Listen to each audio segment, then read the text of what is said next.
Hello বন্ধুরা, good morning সবাইকে। সবাইকে শুভ সকালের অনেক অনেক শুভেচ্ছা জানিয়ে তোমাদের পছন্দের ধারাবাহিক উড়ানের আজকের পর্বের রিভিউ আমি শুরু করছি। সবাইকে বাংলা সিরিয়াল সমাচারে অনেক অনেক স্বাগত জানিয়ে আমরা দেখে নিই যে আজকের পর্বে কি হতে চলেছে। এদিকে তো পূজার গয়না নিয়ে প্রশ্ন উঠেছে। পূজা বলছে যে আমি আমার বাপের বাড়ি গয়নাটাই বিক্রি করার কথা ভেবেছি, কারণ আমার শিক্ষা অতটা নিচ নয় যে আমার শ্বশুর বাড়ির ঐতিহ্যবাহী গয়নাকে আমি বিক্রি করে দেব। তখন পূজার শ্বশুর মশাই বলছে পূর্ণিমাকে যে তোমার এই ধরনের আচরণগুলো এবার বন্ধ করো। তোমার যেমন এই বাড়িতে একটা অধিকার আছে, পূজারও আছে। তখন পূজা বলছে অধিকারের সাথে সাথে এই বাড়ির বউ হিসেবে আমার একটা কর্তব্যও আছে বাবা। তখন পূর্ণিমা বলছে আমি এটা বিশ্বাস করি না। বলে কি আপনি বিশ্বাস করেন না? তখন সেই গয়নার বাক্সটা, মানে শ্বশুরবাড়ি গয়নার বাক্সটা পূজা তার শ্বশুর মশাইয়ের হাতে তুলে দিচ্ছে যে এই নিন বাবা, এটা আপনি আপনার কাছে রাখুন। বলে না না, এটা তুই কি করছিস? বলে না বাবা, আপনি রাখুন। আর শাশুড়ি মাকে বলে এবার আপনার বিশ্বাস হলো তো? বলে না, আমি তোমাদের কাউকে বিশ্বাস করি না, দাও গয়নার বাক্সটা আমাকে দাও। বলে পূজার কাছ থেকে গয়নার বাক্সটা কাড়িয়ে নেয়। তখন শিব বলছে এ কি, তুমি চিয়ার বাবার কাছ থেকেও গয়না নেবে, আবার বন্ধুর কাছ থেকেও গয়না নেবে? বলে শোন, চিয়ার বাবার কাছ থেকে যে গয়নাগুলো আমি নিয়েছি সেটা আমার অধিকার ছিল, প্রাপ্য অধিকার। কেন বলতো? কারণ আমি আমার দামি ছেলেটাকে তাদেরকে সঁপে দিয়েছি, সেই কারণে। পূর্ণিমা পূজাকে বলছে যে তোমার কাছ থেকে যে গয়নাটা আমি নিলাম এটা আমার লোভ নয়, এটা আমার কাছে গচ্ছিত রইল, ঠিক সময়ে ফেরত দিয়ে দেবো। তবে তোমাকে সেদিন এটা প্রমাণ দিতে হবে যে তুমি এই গয়না বিক্রি করে কোনো কিছু করার কথা ভাবোনি। এই গয়না বিক্রি করে তুমি তোমার ডালার দোকান সাজাবে না, আর এই গয়না বিক্রি করে তোমার তোমার বর মদ খেয়ে উড়িয়ে দেবে না, বলে হাসতে থাকে। সেটা যদি অর্জন করতে পারো তাহলে ফেরত পাবে। এরপর আসে চিয়া। বলে কি হয়েছে ওল্ডি? বাইরে থেকে আমি শুধু গয়না গয়নায় শুনে যাচ্ছি, কি হয়েছে পূজাদি? কেন? ওল্ডির হাতে গয়নার বাক্স দেখে বলছে কি তোমার কি আবারও গয়না লাগবে নাকি? আমার গয়নাগুলো নেবে? পূজা মনে মনে ভাবছে চিয়া তো নিজের গয়নাটাও বিক্রি করতে চেয়েছে সেই বাজার সাজাবে বলে। তখন বলছে না, একে কিছু বলা যাবে না, না হলে এই আবার নিজের গয়নাগুলো বিক্রি করে দেবে। পূজা তো প্রশ্ন করেই যাচ্ছে পূজাকে, মানে চিয়া আর কি পূজাকে প্রশ্ন করেই যাচ্ছে। পূজা বলছে না, কিছু হয়নি চিয়া। চিয়া তো রেগে চলে যায় যে ও আচ্ছা, তার মানে আমার বাবা এরকম করেছে বলে তোমরা এবার আমাকে সবাই মিলে বয়কট করেছো, তাই তো? চিয়া রেগে চলে যায়। পূজা আটকালেও থামে না। এবার পূর্ণিমা বলছে দিলে তো মেয়েটাকে রাগিয়ে, কি প্ল্যান করেছো? যে মেয়েটাকে এবার বাড়ি থেকে তাড়িয়ে তার গয়নাগুলো বিক্রি করে বাজার সাজাবে, তাই তো? নিজের ডালার দোকান সাজাবে। পূজা বলছে এসব কি বলছেন মা? আমি চিয়ার গয়না বিক্রি করার কথা ভাববো? মা সিদ্ধেশ্বরী সহায়, যা করার আমি করব, আর আমার মিস্টার মাথা গরম করবে। তখন পূর্ণিমা বলছে বাড়িতে লক্ষ্মী পুজো করার কথাও বলেছো, মনে আছে তো? তখন সুবিনয় বলছে কি বলছো পূর্ণিমা, এই অবস্থায় ওরা লক্ষ্মী পুজো করবে? তখন পূজা বলছে বাবা, যদি মা সিদ্ধেশ্বরী সহায় হয় তাহলে আমি মায়ের পুজোটাও ঠিক করতে পারবো, দেখে নিও। তুমি দেখবে বাবা, সবকিছু ঠিক হবে। আর মা সিদ্ধেশ্বরী যেমন আমার সাথে আছে, মিস্টার মাথা গরমও তো আমার সাথে আছে, সব ঠিক হয়ে যাবে। এদিকে পূজা তার দোকানের কাছে গেছে। চারিদিকে তো পুরো একদম সবকিছু পুড়ে ছাই হয়ে গেছে। পূজা তো কাঁদছে। এবার পূজার সঙ্গে করে কিন্তু অনেক জিনিসপত্র কিনে এনেছে। বাকি ওখানকার লোকজন তাদের দোকানপাটগুলো পরিষ্কার করছে আর কি, সব জিনিসপত্র সরাচ্ছে। এবার পূজার চোখে জল, তবুও সবার সামনে হাসি মুখে সবাইকে ডাকছে যে ওই কাকা সেই কাকা সবাইকে ডাকছে আর কি, যে কোথায় তোমরা সবাই এসো। দেখা যাচ্ছে পূজা অনেক জিনিসপত্র কিনে এনেছে, সম্ভবত তার গয়নাগুলো বিক্রি করে। পূজা শুধুমাত্র নিজের দোকান সাজানোর কথাই ভাবছে না, সবার কথাই ভেবেছে।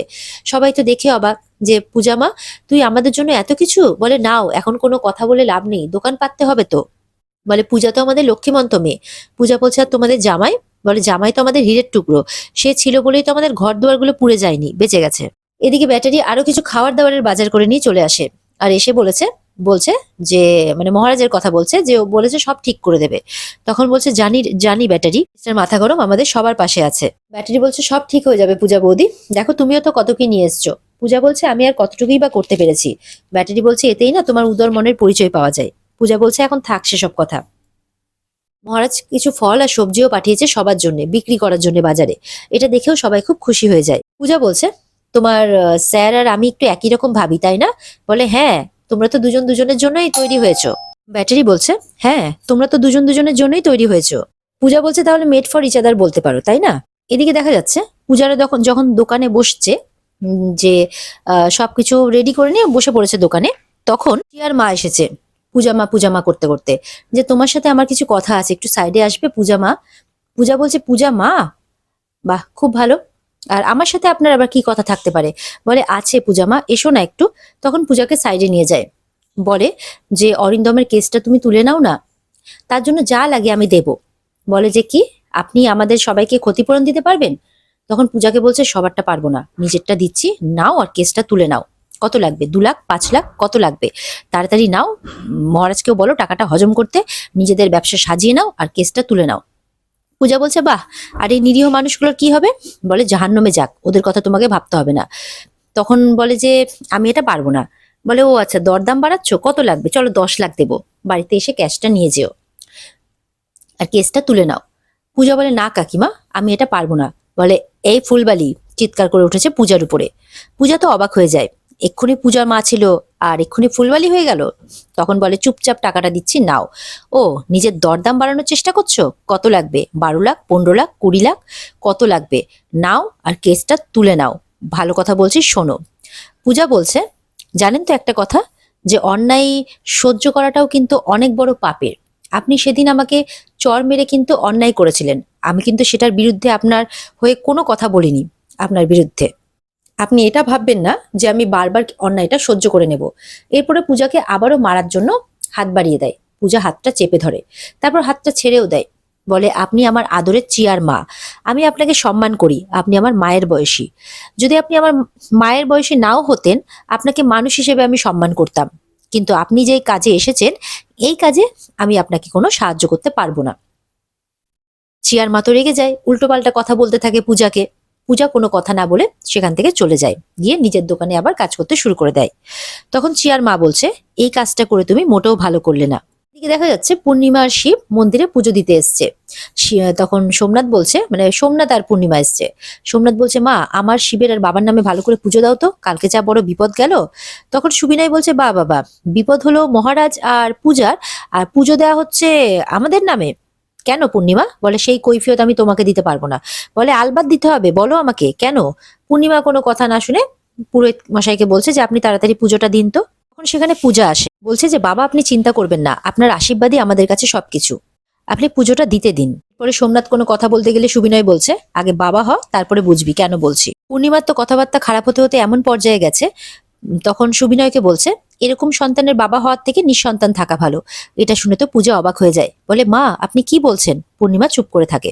আসে, বলে এই ওল্ডি কখনো কোনো কথা ভেবে বলে না কেন বলো তো? পূজা চুপ করতে বলে। বলে কি পূজাদি, সবসময় আমাকে চুপ করতে বলো কেন বলো তো?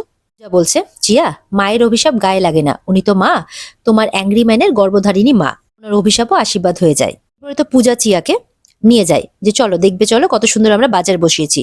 চিয়ার তো মন ভালো নেই, বলছে আমার পাপ্পা এরকম কাজও করতে পারে, আমার সত্যি খুব লজ্জিত মনে হচ্ছে নিজেকে, মানে খুব লজ্জা বোধ করছে আর কি চিয়া এই সমস্ত ব্যাপারে। আর বারবার করে তার পাপ্পার কথা বলছে যে কি করে এরকম কাজ করতে পারে কোনো মানুষ। পরে তো সেখানে অফিসার চলে আসে, পুলিশ অফিসার এসে বলছে যে অরিন্দম চট্টরাজ আর কিছুতেই বাঁচবে না। তখন মহারাজও আসে আরো বাজার করে, বলছে যে আপনি একদম ঠিক বলেছেন, অরিন্দম চট্টরাজ আর কিছুতেই বাঁচবে না, এবারে শাস্তি ওনাকে পেতেই হবে। পরে মহারাজ কিন্তু অরিন্দমের বিরুদ্ধে প্রমাণের কথা বলে। তখন পূজা বলে তোমার কাছে এভিডেন্স আছে? ওখানকার লোকজনও বলছে যে সত্যি সত্যি তোমার কাছে প্রমাণ আছে? মহারাজ বলছে হ্যাঁ আছে তো, সেই জন্যই তো ওই অরিন্দম চট্টরাজ আর কিছুতেই ছাড়া পাবে না। জিয়া নিজেও চাইছে যে তার পাপার শাস্তি হোক। তখন পূজা বলছে তোমার পাপা এবার শাস্তি পাবে, কারণ যে এভিডেন্স গুলো ওনার বিরুদ্ধে আছে ওনাকে কেউ ছাড়াতে পারবে না, তুমি রাগ করো না চিয়া, এইভাবে বলছে পূজা। মহারাজও তাই বলছে, ওনাকে শাস্তি পেতে এবার কেউ আটকাতে পারবে না। আর এখানে আজকের পর্ব শেষ হয়ে যায়। তো বন্ধুরা, এই ছিল আজকের পর্বের রিভিউ। যদি ভালো লেগে থাকে তাহলে অবশ্যই কিন্তু পর্বকে লাইক, কমেন্ট আর সাবস্ক্রাইব করতে ভুলবে না। আর এই পর্বের বিস্তারিত দেখতে অবশ্যই তোমাদেরকে চোখ রাখতে হবে স্টার জলসার পর্দায়। তাহলে দেখা হচ্ছে আগামী পর্বে। ততক্ষণের জন্য সবাই ভালো থাকবে, সুস্থ থাকবে, টাটা।